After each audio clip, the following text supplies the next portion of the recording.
Ever wonder why some health rules scare us way more than they actually should? I had that moment with salt. For decades, we've been told it's a major risk factor for our blood pressure, but here's the wild part. There are documented experiments where researchers consumed massive amounts of sodium, far beyond the recommended limit. And for many in the study, their blood pressure remained surprisingly stable. Yet, if I drink just one energy drink loaded with caffeine, boom, my heart rate and pressure shoot up in minutes. And I remember thinking, okay, so why does a sip of caffeine hit harder than a mountain of sodium? Research suggests our bodies might handle salt way more gracefully than we've been told. In many cases, healthy kidneys just shift into high gear and move the excess out naturally. That realization shifted my perspective on the popular salt narrative, because it prompted me to look deeper into the common warnings and what the underlying studies actually say. You ever notice how some ideas stick just because they got repeated long enough? The low salt rule is exactly that. Back in 1977, a government report suggested Americans should cut sodium down to a tiny number, about 5 grams of salt a day. No big trials, no long-term data, just a recommendation that somehow turned into national policy. Schools switched their menus. Hospitals followed. Even the military changed rations. And suddenly, the whole country moved under one idea. Salt is the enemy. But here's the twist. Many researchers at the time pushed back. They said the evidence wasn't solid, that blood pressure didn't react the same way for everyone. Still, the guideline stayed. And because it was official, people trusted it. It's almost funny how one line in a report shaped decades of eating habits. You know those moments when the body signals a deep need for something? That's what happened to a little kid with Addison's disease.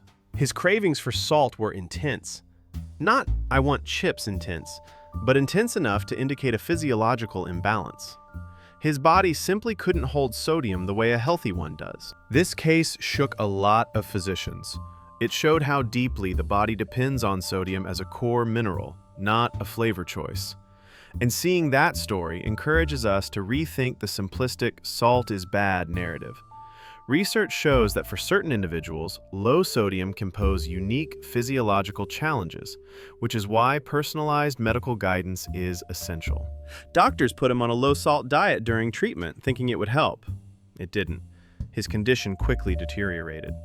Research suggests that when sodium drops too low in people with adrenal issues, the whole system gets unstable.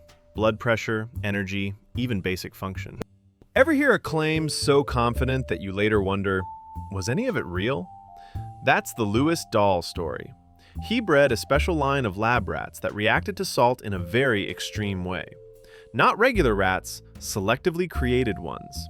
These animals were basically designed to get hypertension from sodium. Then came the part that shaped public opinion.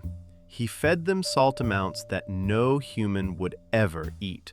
Doses closer to animal chow experiments than real diets. The rats got sick fast, and the results were used as proof that salt is dangerous for everyone. But here's the thing. Those effects didn't translate to normal animals, let alone humans. Research suggests the doses were unrealistic, and the model itself was skewed from the start.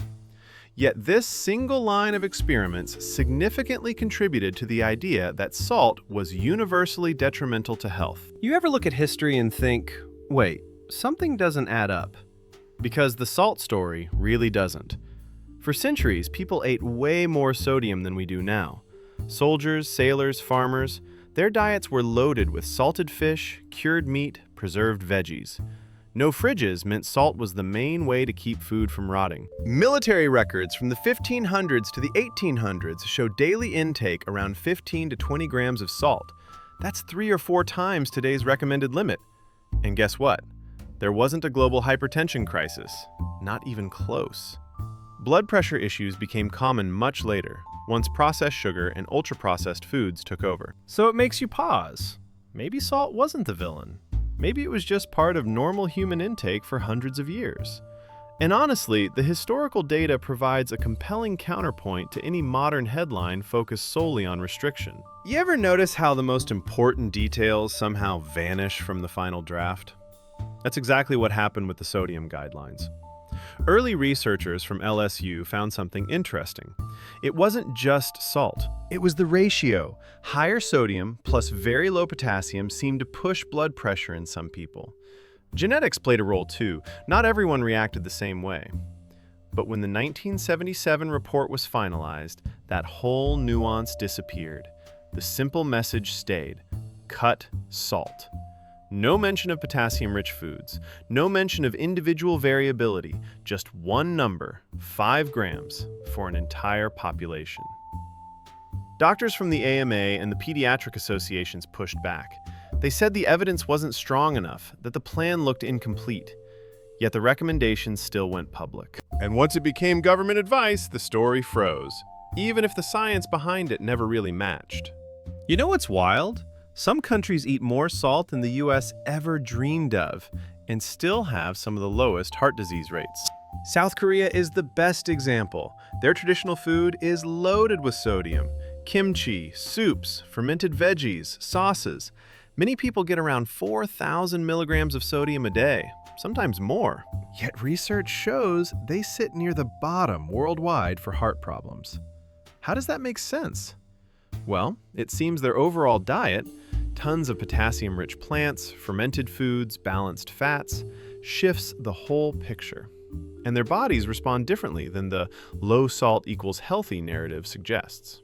A 2015 study and another one in 2022 both pointed in the same direction. High salt in a nutrient-dense diet doesn't automatically mean trouble. And honestly, it highlights the complexity of diet and shows that focusing on one mineral alone doesn't tell the full health story. Some older metabolic ward studies push this to the extreme. Researchers gave people massive doses, sometimes up to 87 grams of salt a day, under strict medical supervision. That's wild. And yet, in that controlled setting, their bodies managed the excess. In these healthy participants, the kidneys manage to excrete the excess. It seems the body has built-in safety valves for excess sodium, mechanisms that ramp up when intake spikes.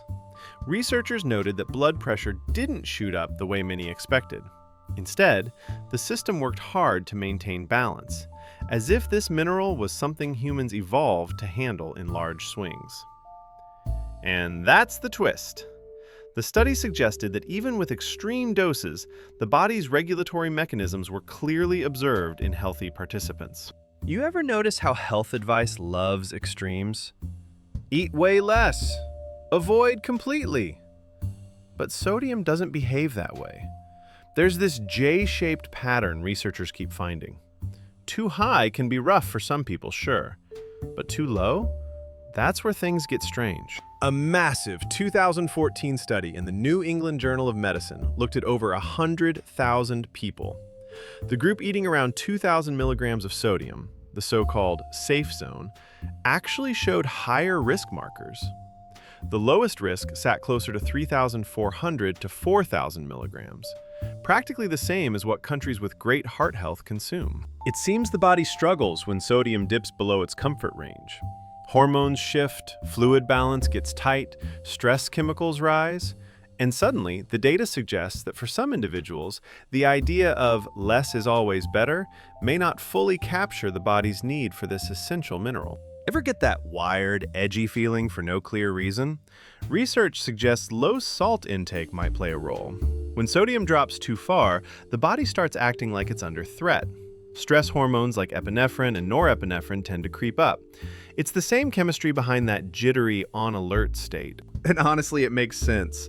Sodium helps regulate fluid balance, blood volume, even how your nerves fire. When the levels dip, the body compensates by hitting the gas on its stress systems. People in studies often reported feeling more tired, more irritable, and less steady. It's not that salt magically fixes everything. It's just that going too low seems to nudge the body into a tighter, more reactive mode. Once you consider the research, evidence suggests a potential pattern where the body's stress systems may activate when sodium levels dip below a certain range for some individuals. You know those days when water just runs through you and your energy crashes for no reason? That's often a sodium thing. Sweat, heat, Long workouts, sauna, low-carb dieting, fasting, all of these pull electrolytes out faster than you think. And the body doesn't store sodium the way it stores fat or carbs. It's more of a constant flow. Research suggests that in high-loss situations, interestingly, some individuals report feeling better when they bump sodium slightly. Clearer head, steadier energy, less of that hollow fatigue. Many athletes and sauna users notice the same thing. It's not about dumping extra salt on everything, it's about responding to what your body's signaling. And yeah, for many healthy individuals, paying attention to what your body is signaling, often described as salt to taste, can be a helpful indicator of electrolyte status, but it should not replace professional medical advice. So here's the crazy part. After walking through all this, the experiments, the history, the research, the salt story looks nothing like the warnings most of us grew up hearing. It's messier, more human, and honestly, a bit liberating. Salt isn't some magic fix, and it's not a guaranteed threat either. It's a mineral your body uses every second, for nerves, for balance, for energy. Some people need more, some need less, but the idea that everyone should fear it? Yeah, that never really matched the data. And once you see the full picture, it's hard to unsee it. If there's one takeaway, it's this. Listen to your body, pay attention to the context, and rethink the fear surrounding a mineral that your physiology is literally built around. Thanks for hanging out with me through this one. More fascinating experiments and honest breakdowns coming soon.